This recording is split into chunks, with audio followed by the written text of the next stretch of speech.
Picnic টিকনিক বিয়ে সাথে function বেশি তো যার জন্য দাম একটু বাড়তি। এগুলো সব চালের দাম বেশি।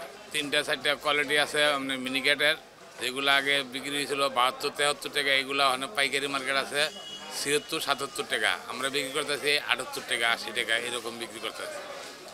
আর অন্য নাজির সেলের চালের আপনার দাম অনেক বেশি।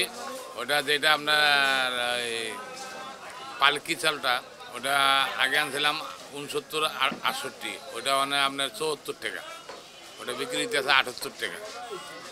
আর আপনার ওই যে অন্য কোম্পানির যেগুলো আছে, ওই যে যেরকম ডায়মন্ড, ওই নাজির সেল আছে, তারপরে আপনার ওই দিনাজপুরের মোটা আপনার ওই যে 28 চাল যেগুলো, এগুলা 60-62 আমরা বিক্রি করতেছি।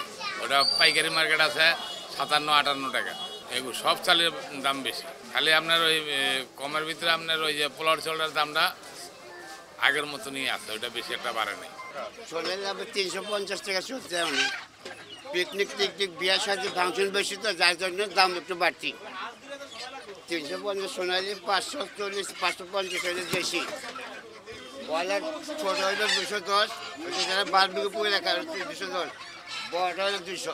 মালের আমদানি একটু কম, ফাংশন খুব বেশি, বিয়ের সাথে চলছে ধুমধারাক্কা। মনে হয় 15 বছরে কোনো বিয়ের সাথে হয় নাই, এরকম বিয়ে এখন চলতেছে আর কি। যার জন্য মালের চাহিদা বেশি, আমদানি একটু কম, যার জন্য অটোমেটিক 10-20 টাকা বেশি। এখন বর্তমানে সব সবজির দাম কমছে। আমার টমেটো এখন 80 টাকা কেজি, কদিন আগে ছিল 160-200, এখন 80-70 বিক্রি করি।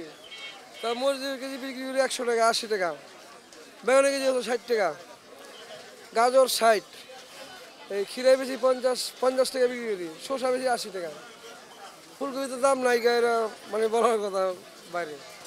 দাম তো একটু বেশি এখন। চাউল আমি যে মিনিকেট চাউল নেই সবসময়, এটা 72 টাকা করে নিতাম, এখন আজকে আবার বললো যে 76 টাকা। এখন তো মনে করেন কেজি প্রতি 4-5 টাকা করে বাড়তে।